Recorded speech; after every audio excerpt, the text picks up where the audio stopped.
And welcome to this episode of the Good Citizen Podcast. Great to have on today Harley Snode, who is a Christian counselor as well as a pastor. Today, we're going to be talking about mental health and how the church can jump into this space and make a difference. Harley, thanks for taking some time to be with us today. Yeah, my privilege, Josh. I appreciate the opportunity. Looking forward to our conversation. And so I've had a chance to meet you here recently, just blessed by your ministry. If you would jump in, maybe share just a quick story, a success story as of late. I know that your ministry kind of expanded recently, even internationally as well, but just maybe a recent success story from what you're doing. Yeah, so I appreciate you asking. I would maybe preface the praise with any of us who are involved in counseling. For every success story, there's often a handful or more of either setbacks or failures.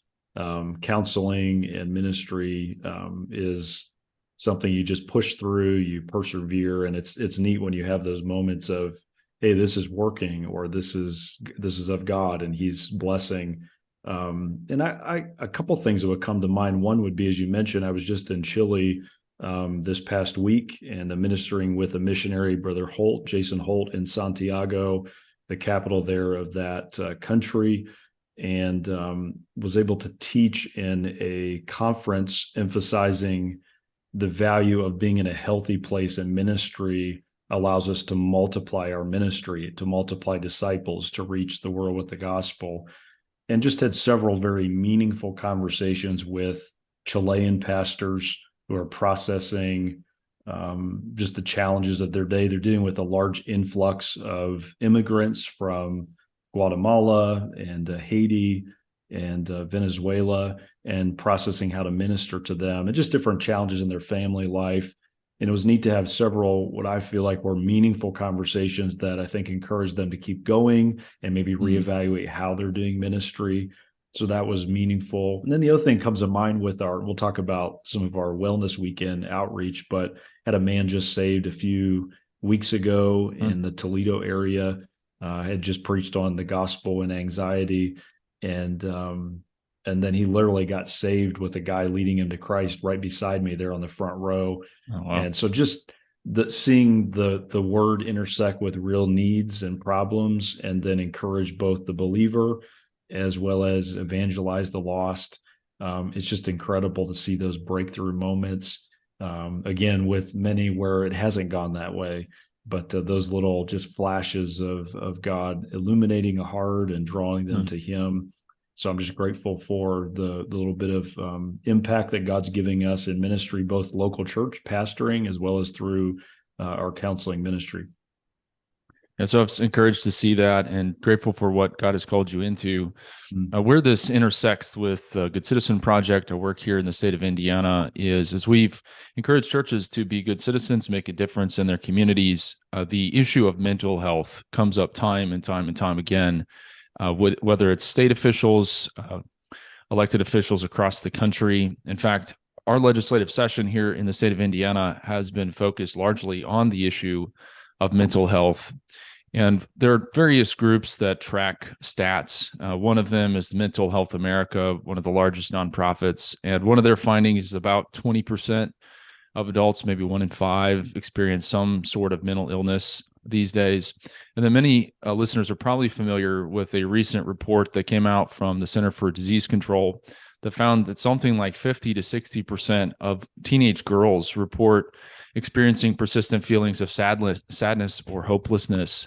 And so there are lots of opinions. I think there's some skepticism in the church over, well, if everything is just a therapeutic need, and where does the gospel and biblical truth fit in there?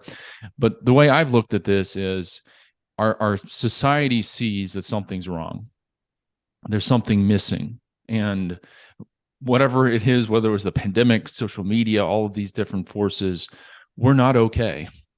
And we live in the most prosperous society of all time. We have instant access to so many, but we're not okay. And that, for me, looks like an opportunity for the church, because you don't talk about mental health problems without talking about spiritual issues. So it seems to be a wide open opportunity for the church to jump into. And we've been looking at ways, like practically, what does that look like for a local church? We want to be doing ministry with and through the local church. And so this, I just wanted to kind of emphasize as we jump into that. I'm really excited. I've been looking forward to this conversation. Like, practically, what does a local church do? So with kind of that segue into this topic, Harley, if you would share a little bit about your background and some of your credentials and your ministry.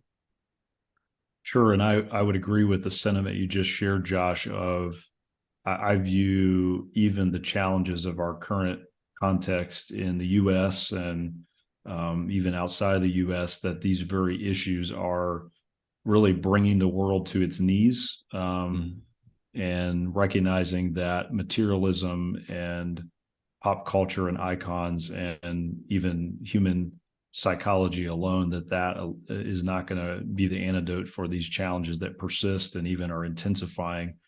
Kind of the genesis of our ministry and background. I grew up here in Ohio, so just next door to you there in Indiana, and went away to Pensacola, got an undergrad degree in Pastoral Ministries. We worked on staff at a church for a few years, and then started North Life, the church I pastored here in Wayne County, Ohio, kind of just almost in between Cleveland and Columbus, Northeast Ohio. And several years into my assistant pastor years, I started just to sense I didn't have training in where the Bible intersects with real life problems, whether I was counseling a teenager or their parents. I also served as an administrative pastor for a while, and so handled a lot of the dysfunction and challenges in shepherding, and really didn't feel like I had the tools that I needed for that.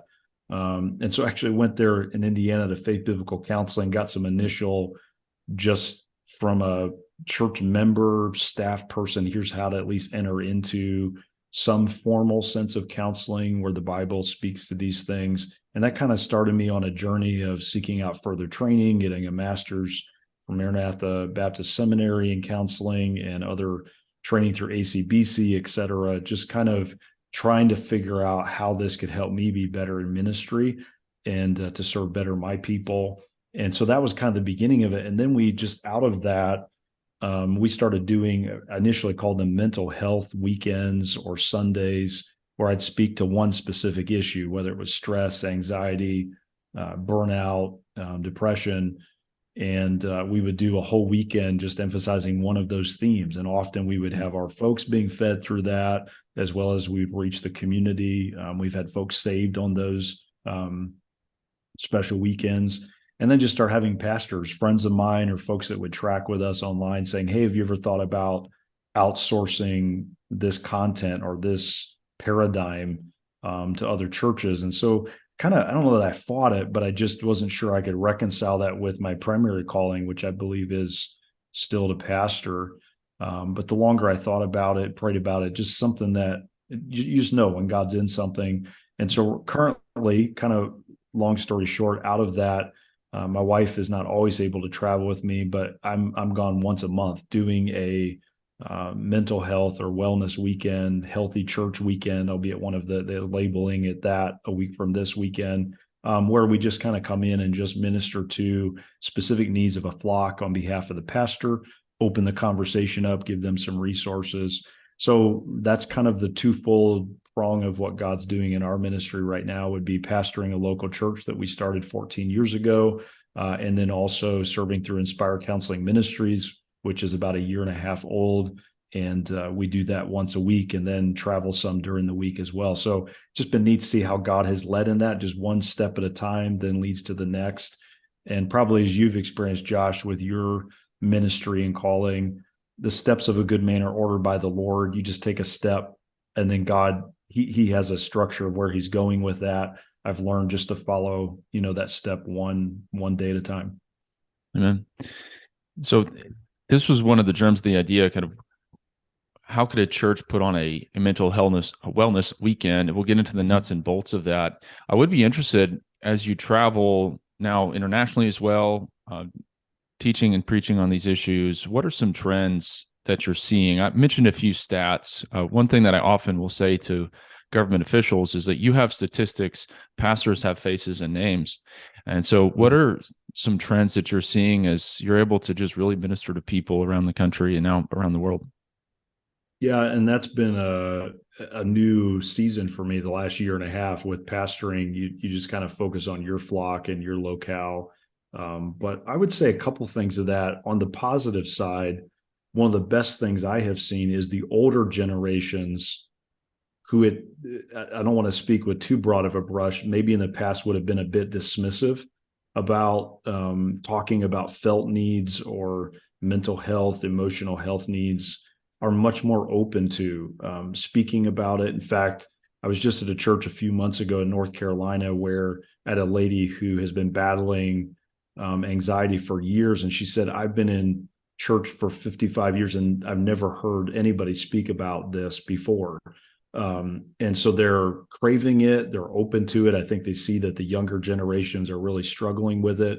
And instead of being resistant to it for the most part, they're much more open to it. So that's been to me, that's key, as we're ministering to those behind us, that we couch it or we characterize it with the right language and tone that does give them opportunity to find help. I do think a lot of deconversions that we're dealing with right now in our ranks is the result of young people not seeing the church speak to the whole person.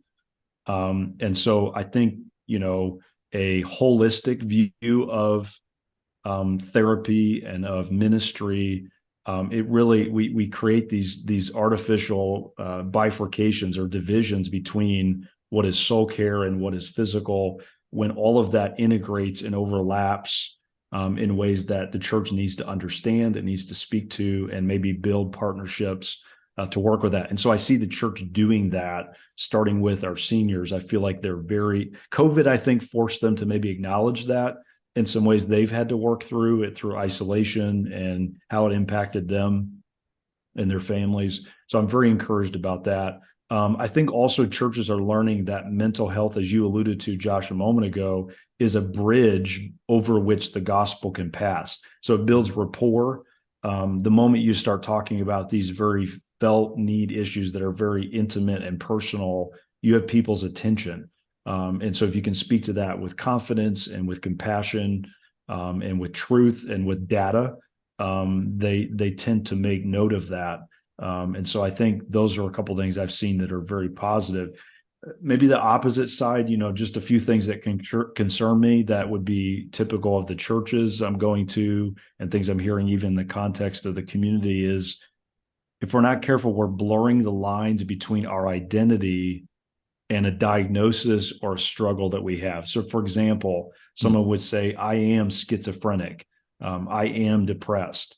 And one of the things I'm trying to challenge those I'm counseling and the pastors I'm ministering to and the people that I'm teaching is our intrinsic identity is separate from the diagnosis or the challenge that we have. So I struggle with schizophrenia. I have depressive episodes, but that language is key. And I hear a lot of folks who what shapes and defines them is the struggle. And it's very hard then to give hope, to see change, because that has become such a part of who they are that they can't separate themselves from that long enough to be open to maybe counsel or help or intervention.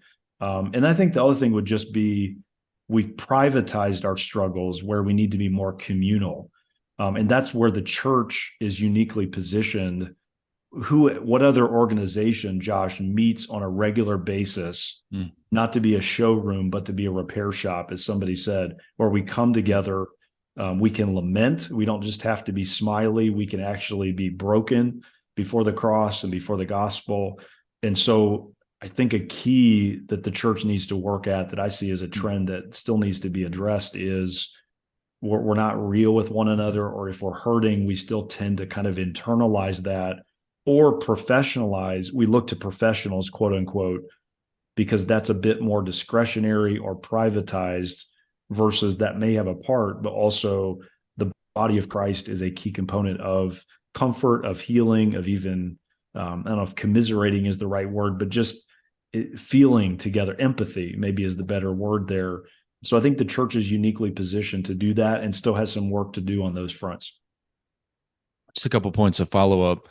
One is, I was trying to remember if it was Yuval Harari or another, maybe Jonathan Haidt, but another secular or at least non-Christian source, lamenting the the disintegration of faith and in the church, the practice of going to church on a weekly basis in our society, not because they believe in the gospel or in Hebrews 10:25, but that there's something about how God has wired us to come together, to fellowship with one another. And they're actually, we're trying to think of a way to create a secular gathering that mimicked some of what the church has. It was just a fascinating admission from the secular society, like, oh, we actually need that. And then the stat that I have enjoyed sharing with elected officials as often as I can is that during 2020, everyone's mental health, and this was a Gallup poll, not like Barna, not Lifeway, so not a Christian source at all, but that everyone's mental health declined in 2020. Like, no joke, we're in a global pandemic, except for one group, and that was individuals that attended in-person religious service on a weekly basis, and it was up by 4 points. Like, God knew something when He put this institution together. That's so good. Yeah, go figure. God knows what we need, and I agree with you. I've read some of those same articles or listened. We all have a third space. You have work, you have home, and then you have that third space you go for community and conversation and all that goes with that. And the church, I feel like that's one of our greatest assets that we don't have to, we get to, gather, and all that gives us. Also, just want to mention, we're certainly grateful for Faith. Pastor Vyers has been on the podcast before. And one of the things that we're thinking about here in the state of Indiana is how do we leverage, we have one of the nation's leading resources here in our state, and how do we get, not that Faith isn't already involved, but how do we take that and maximize its impact? And even just letting some of our elected officials, like, do you know what we have sitting here in Lafayette, here in Indiana? So we're grateful for them. I suppose one question that pastors might have, other committed Christians might have, is how exactly do we thread the needle in between the aspect of mental health that is spiritual, the aspect of mental health that is physical? And we had on Dr. Matthew Stafford, who talks about how your brain is also an organ, in the sense that it's also like your liver is an organ, and there can be physical issues with the brain. Growing up, I always heard that, if you're struggling with some mental health issue, that's just spiritual. You don't need to go see anybody. And so how should we thread that needle? I certainly am concerned that our society has become overly therapeutic, in the sense that the counselor has replaced the pastor, has replaced spiritual guidance. But also there are what Dr. Stafford described as disorders that there does need to be some intervention there. So how do we stay faithful to the word and kind of thread that needle in our culture? Yeah, that's a great question. And I would speak from the biblical counselor's perspective. There would be medical data or, angles to this that I'd be careful not to speak to definitively. But I would say, I think a lot of it, Josh, is sequencing of how you address problems. Typically, most issues are multifaceted, and probably all of what you just said is involved in some way. But I do think, for example, in my mind, typically how I sequence would be, is there any psychological issue, specifically anything that would be of an urgent nature? And so I think a lot of it is just triaging. It's making sure that you deal with what is most urgent. So I would address that first. Obviously, if they're thinking or ideating about self-harm, that would be something that would be dealt with quickly and urgently. And then I would say, secondly, after psychological things are addressed, to what you were just mentioning, whether it's the organ of the brain or psychosis, that would be more of a choice, where it's a pattern, it's a rut they've gotten into mentally. It would be physiological, biological issues, and addressing hormone imbalances, deficiencies. I regularly deal with folks that are not sleeping well. And so in our counseling, if we're not addressing, I can't be of help to someone who hasn't slept in a week. We're not going to get anywhere in that counseling session. So I think referring them to their primary physician, making sure they're dealing with those what are called somatic symptoms having to do with the body. And then I think thirdly, theological deficiencies, addressing, do they know Christ as Savior? Are they surrendered to him as Lord? And what's their view of life and of eternity, their worldview? So all of those things overlap, but I do think there has to be in our minds as counselors and as ministers what is most urgent. And just because it's urgent doesn't necessarily mean it's the most important, but in that moment, it has to be addressed first. And so that would then involve referring them to someone who can help with that issue, always then collaborating and sticking with them as they seek that input from others. But I do think, as to your point, to spiritualize everything is not a wise course of action, and neither should it be only it's the body or it's the mind. We have normalized we're medicating what is normal experience in living in a broken world. And so there's that extreme where we're medicating things that are just a part of living in a fallen, broken world and body. But on the flip side, if we're not careful, we ignore all of that and we spiritualize it at the expense of the counselee. So I think some of it, and what I'm encouraged about, is I feel like there is a little more of a collaborative relationship that's developing, especially from the biblical counseling side, being a little more open to that. But I do think that it's something we still need to work on to navigate those challenges. Very good thought or question on that. No, I appreciate that, because it's the initial roadblock for a lot of pastors. Like, all right, so you're telling me I'm just going to send my people over to a secular counselor, and that's going to, why would I open the door to some of that? And so there's that overly spiritualizing everything when it can actually be physical. And I think you mentioned suicidal ideation, the suicidality, as maybe the best example of, well, we do need to speak to others about this very, very urgent need. But then what we're seeing from a lot of the more secular psychologists is, pastor does refer them over, and then they just act as if we're not spiritual beings. And you can't recognize that part of it. So like you mentioned, this collaborative, holistic approach, as I'm speaking to churches, like, look, there may be things that, let's build relationships, find people that are sympathetic, that are Christians themselves, sympathetic to biblical worldview, but then also to the state saying, look, you have to realize that, we are spiritual beings, and you can't just throw that out in an increasingly plural society. So I appreciate that holistic approach. There's still nuances to that I'm working out in how do we apply it, but I appreciate that approach to it. Well, let's dive next into, we've kind of laid a foundation for how we can think through it in quickly changing society.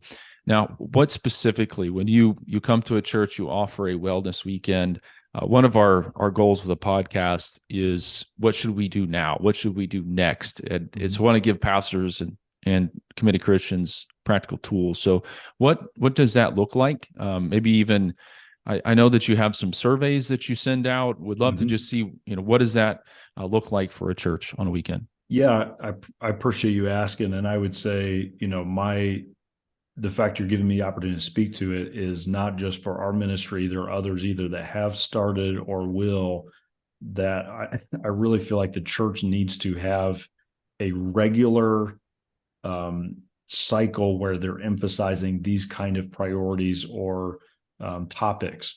And so to me, what has helped us is the annual rhythm. And so what we're doing is helping other churches start the same.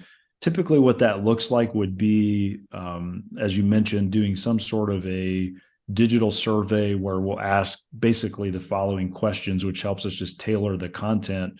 When you're unhealthy, what do you struggle with? And we give them some options, some boxes to check, such as depression, anxiety, stress, burnout. And then we also give them the opportunity, if you could ask a biblical counselor a question, what would that be? And those often provide the structure for a Q&A. Typically, we'll do one or two of those in a given weekend. And usually it's a couple of sessions on Saturday. Typically, we'll come in Friday night, Saturday morning. We'll do a few breakout sessions, have lunch or breakfast together. I tend to usually do a training session with the leadership team on emotional intelligence, dealing with interpersonal issues, their own well-being individually or as families.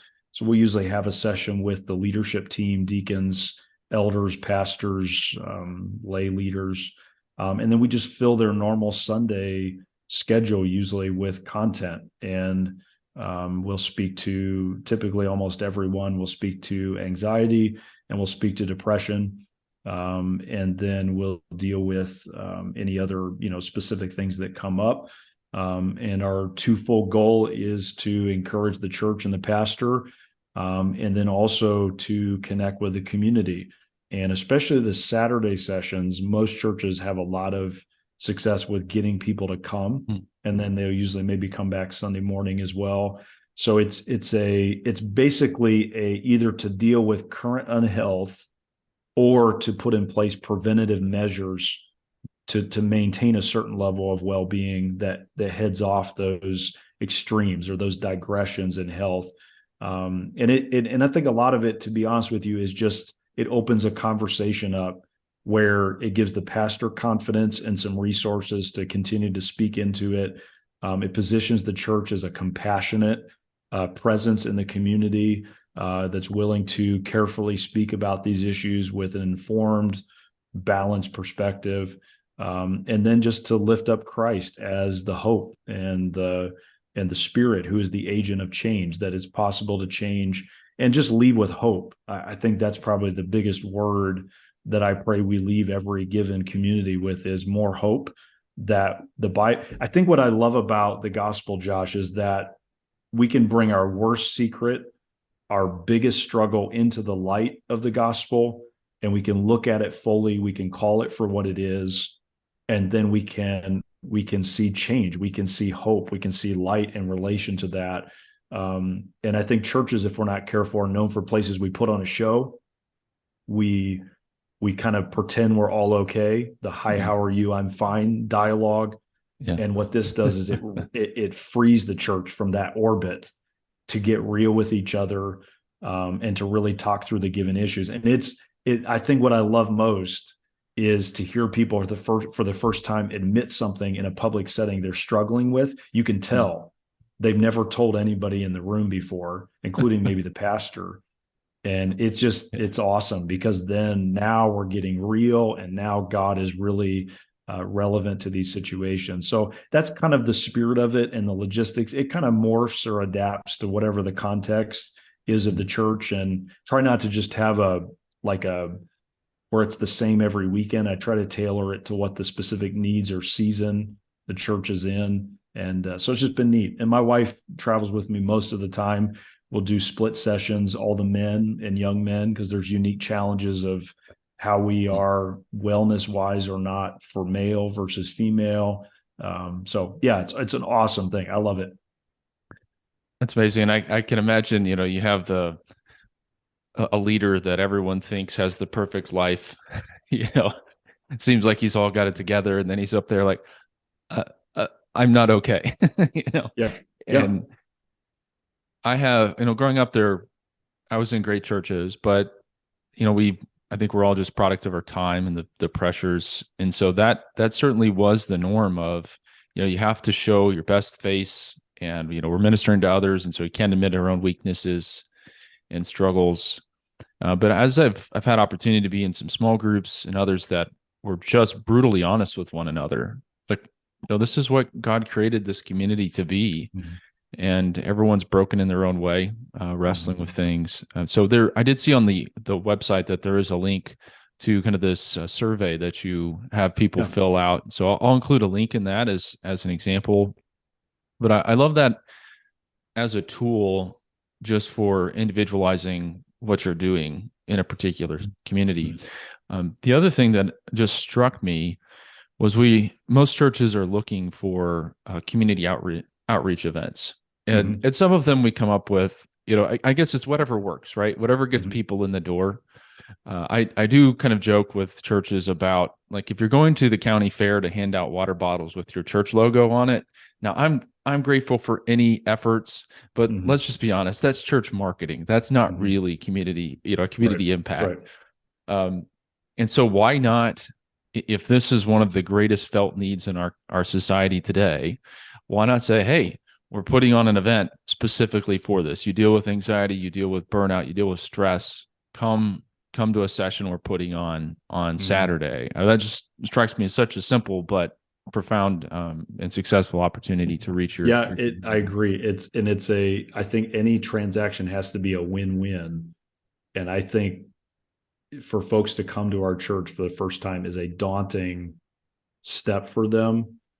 And a lot of folks are desperate enough in these areas. They're looking for answers, and they're so desperate they're willing to try church. And that I think is something to tap into. We don't have to sell something. We just show that we care, and we try to speak to it with an informed perspective. It's naturally drawing. It's very, in my view, very effective. So I agree with that. But even just encouraging the people in your church, as you're encouraging them, bring people to church, let's evangelize, make disciples. That seems to be a much easier ask, and not even just come on Easter, but come, hey, in our conversations over coffee, you shared with me that you're wrestling with stress or anxiety. Hey, my church is putting on, and we're bringing in somebody that speaks to these. He's a counselor. So again, just want to emphasize that. I imagine a lot of pastors have already got the idea, like, I've got to think about this. But I think that could be a great community outreach tool as we move into this issue.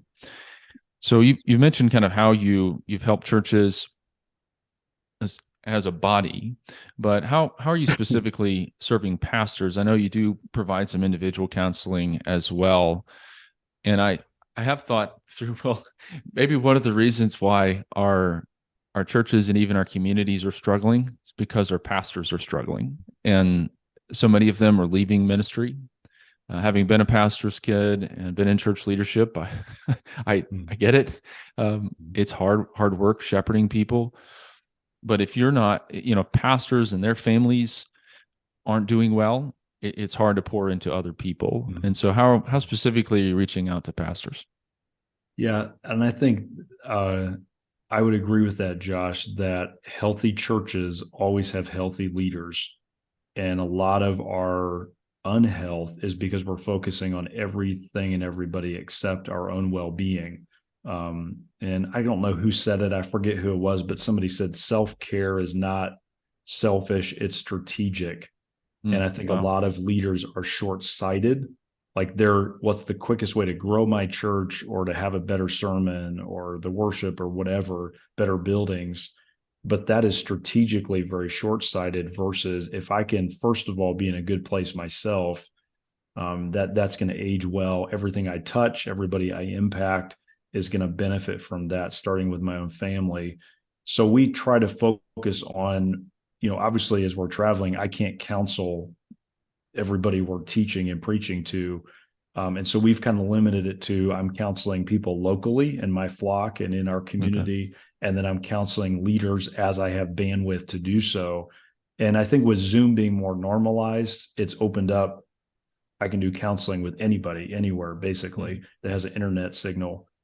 So that has been what we have been doing some of. And typically that's like more of like an intensive where we're dealing with a specific issue that they're navigating, some unhealth in their marriage and their own well-being. And I'm actually doing as much with missionaries as I am with pastors here in the States, because they are very exposed and isolated and dealing with cultural issues, and often it's me against the world kind of a feeling in their ministry.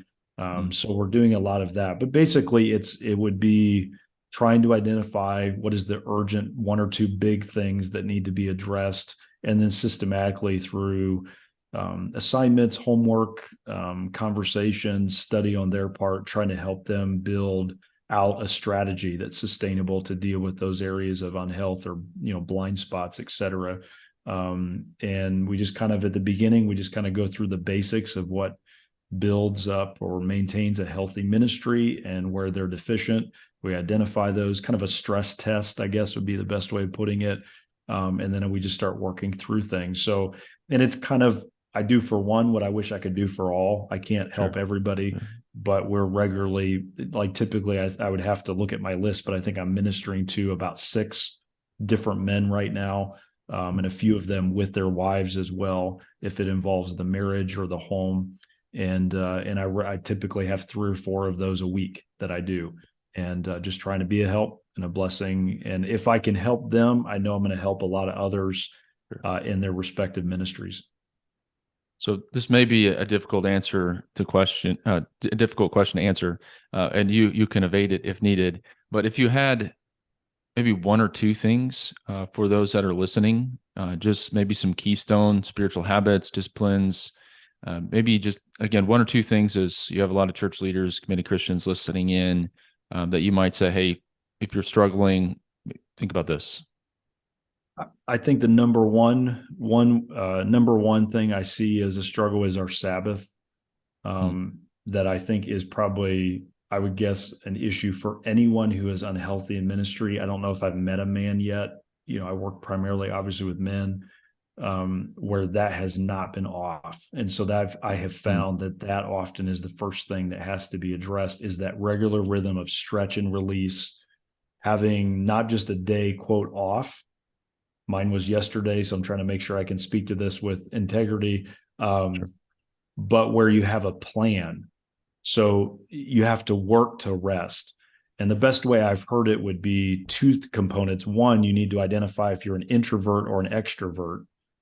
If you're an introvert, then you're depleted when you're around people, and you're replenished when you're alone, or at least not around as many. If you're an extrovert, the opposite is true. You're depleted when you're alone, and you're more energized when you're around other people. And then the other thing is, you have to identify how much of your work is manual versus mind. And so, not original with me, I can't remember where I read it, but the idea would be, if you work with your hands, rest with your mind. And if you work with your mind, rest with your hands. And so obviously, I would guess in your line of work, Josh, as well as mine is more of the mental. It's more social, it's more thinking. And so I found, if I can do something manual, I don't have to be passive. I don't have to just sit in a chair, because that drives me crazy as a type A guy. But I can do something manual on the house. I can do something leisurely with my hands. And so I think the rhythm of rest and actually taking a Sabbath day where you are inconveniently unavailable to phone calls, to emails, however you have to get offline with notifications, your phone, being always on, I think is what really depletes. And you probably can testify this. I know I can get more done in 6 days that I'm rested than 7 days that I'm not. It's amazing to me how much more productive, how much more clear, how much more decisive I am when I have that day off. And so this is the day after my Sabbath, and Fridays is a good day for me, typically, because of the fact I've detached from what I normally do. So that would be the first thing. And then I think secondly, it is having friendships. There's a great new book by Brian Croft and somebody, I can't think of his name, just called Pastoral Friendship. And I think the subtitle is The Key to a Persevering Ministry. We in ministry and in leadership, we don't have real friends, not peer, or it's not I'm the mentor, you're the mentee. It's just you can speak to me, I can speak to you. We can call each other on things. We can challenge each other. We can encourage each other. We can just be real. So I think those 2 disciplines are probably the biggest issues in the unhealth, as you mentioned, in the leadership of our churches, that then translates to a lot of unhealth down the road, or down the line, downstream, if you will, in our ministry. So I think if we can get those 2 things in order, I've found then some of the other unique challenges that are probably maybe idiosyncrasies or unique to each pastor, man, then we can deal with those. But those 2 areas are regularly, almost without exception, issues with those that are unhealthy. That's fascinating and helpful. I was preaching a sermon earlier this year, and I did a series on holy habits, and God just kind of hit me in the head with the Sabbath and with rest. And I was telling the congregation, look, I'm really grateful that, because Crystal leads the student ministries, that she's in kids' church, because while I'm preaching about this, she's probably over there like, yeah. And so, and I openly admitted this, I struggle with this, but back to, it's almost as if there was someone that specifically created us and said, take a day off, work 6, take 1. And he himself, though he did not need to rested as an example for us. And I was also just looking through it you think about the Jews, very legalistic about the Sabbath. We've just kind of lost it. Like, Sabbath, what? But God rested, and we need to as well. So I appreciate that encouragement. And as you said, it's actually work to take that time off. And our smartphones don't help with that. But it's such a helpful encouragement to us. And it's interesting that that's the issue that you're seeing as you're working with pastors. Well, I know that you focus in kind of on the church side, but I would be just interested in your thoughts. If you have any encouragement for us, as we're trying to connect pastors with government officials, make a difference in our communities. Just any encouragement or ideas for us as we're kind of ministering, not just in the church world, but also in the public square, of how we might be able to apply those principles there. Yeah, I appreciate that emphasis, Josh, and I think that's a key. I'd say two things. One would be try not to reinvent the wheel. So look for organizations that you can in good conscience partner with, who already are having an impact in a given sphere. I noticed in some of your community impact proposal as it relates to, for example, foster care. So we have been experiencing an influx of foster children that our people, I've not really emphasized it specifically, but we have now 4 or 5 families in our church that are fostering. It's awesome. And we're having, well over a dozen children coming to our church every week now, being impacted by the gospel. And those are organizations that are already, we have not started a fostering program. We may do some support. We've talked to doing some sort of a support group or something to champion it or to support them in it. But those are being facilitated by either, municipalities, government officials and the traditional structure of foster care, or through a third party. But we're encouraging our people to be open to that. And I noticed that sometimes in some church circles, we feel the pressure to build something from scratch that will take us years to get anywhere close to where that organization already is. And so I do think a more collaborative mindset in these specific areas is really key to build some initial momentum. And you meet people, you intersect with other partners that you would never meet otherwise. And so that's something we're still as a ministry growing into, but it's amazing to me how quickly we can get up to speed on something new that others have been in the trenches for years, if not decades. So that would be one thing I would say. And then I think secondly, for we pastors, if I can speak to us for a moment, the ongoing or continuing education mindset, I would guess in your legal realm, there's some regular ongoing, you don't just get your, bar exam done. You don't just get the initial, there's an ongoing continuing education mindset. And we have that in most professions. And I think in ministry, we need more of that mindset where we're always learning. We're always a student in this area trying to figure out, we obviously have an unchanging word. We have the Bible. Psychologists would use what is called the DSM, Diagnostic and Statistic Manual, that's always having a new iteration or update. Where I think on 5 last time I heard. But I think we have to be careful not to dig in our heels with the word in a way that we're not being clinically informed. We're not keeping up with the latest, some of the stats you mentioned or resources that are out there. And at least allowing our counseling, though we may not look to them for the therapeutic tool, we do look to them for the clinical information and perspective we need. And so I do think if we can partner with existing resources in our given communities, and if we can ourselves model a continuing education mindset, then we don't get left in the dust. And we're not trying to create something out of nothing that already has been built out and just needs new bodies or new human resources applied. And I think if we can get those two things in order, they help each other too, because being in touch with existing organizations does inform our perspective. And also if our perspective is informed and always growing, then we're going to automatically merge with others that are doing the same. Hey, we're in this together. We're trying to figure this out and address these issues in a way that's not wooden or contrived, but is actually effective, and so I think those two areas, I think the church has not done the best on in days gone by. I see some real moves of the needle on that, but I still think we need to get better at that. Really encouraged to hear you say that. Also, just thinking churches have limited resources, they have limited time. So our observation is, well, why not go ask a government official that literally thinks about this all the time? Now, you're certainly going to filter what is said through scripture and the purpose of the church. But in the foster care space, most states have a county office or at least a regional office for their child welfare agency. Increasingly in states, there are community health bureaus or community health groups.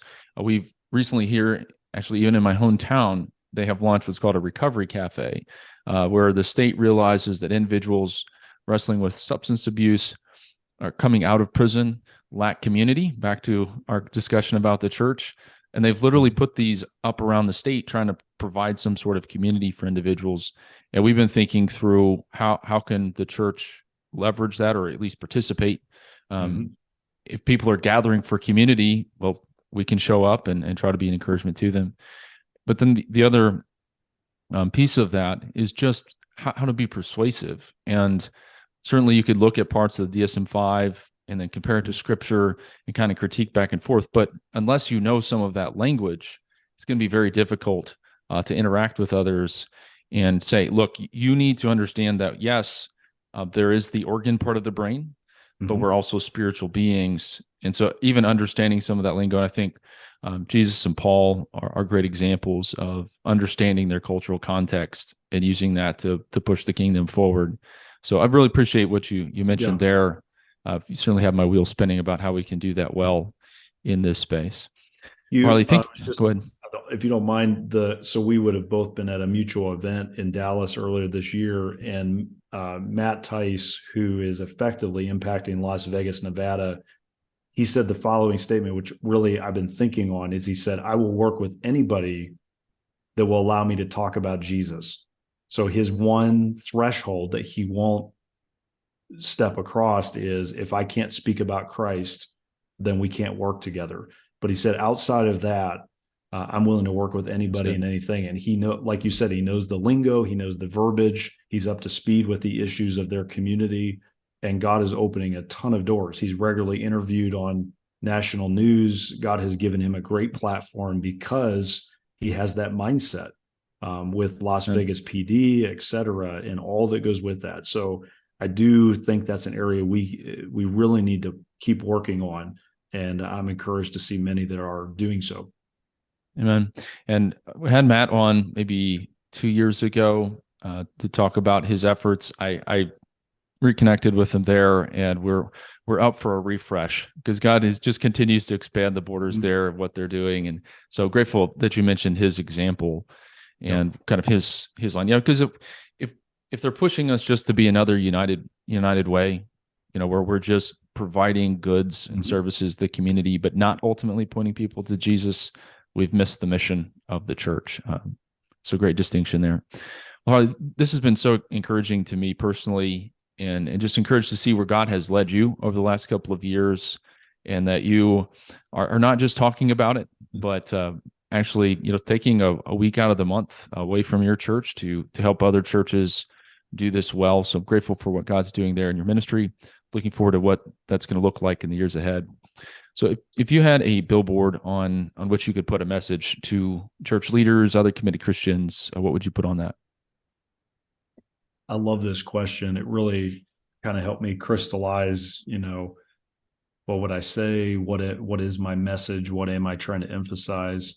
And I think I would land Josh on this thought, that the church, because of Christ, because of Jesus, is still the hope of the world. I think we have lost in the public sphere, as I know you're trying to emphasize, a reinsertion of the church into the conversation, the public forum, the marketplace, that when we do enter it and when we do interact with others, that what we have, it gives hope, it gives life. And I was reading an article just recently by a guy named Carl Trueman, And he was talking about how the church often is associated only with our negative contributions. And what's kind of crazy about this is that narrative is often being fed and fueled not by those outside of the church, but those either inside the church or those who used to be. And there's almost like a cottage industry that is just consumed with constantly tearing down and marginalizing and, just attacking the church. And I think it's high time for we as the church, capital C, all of us that are part of the body of Christ, to regain our confidence in our messaging, in our ministry, Amen. and the fact that we not only do we deserve to be a part of the public conversation, but we need to be, and that is why we exist, is to be salt and light. And the church, our success is defined, as one theologian said, as the depth of our penetration into society. So it's not how big is our building and how insulated or isolated can we be, but it is defined by how deeply and broadly we can reach into the community, not in any way losing our identity or our integrity theologically or practically, but that actually we most are having and possessing integrity and fulfilling our mission and why we're here when we are involved and engaged in the world. And so, yes, we're being further, I think, pushed out of the public sphere in some ways because of social issues or moral issues, but we have to exhibit tenacity to remain in, even while maybe some of our positions are becoming more widely differentiated from that of our culture.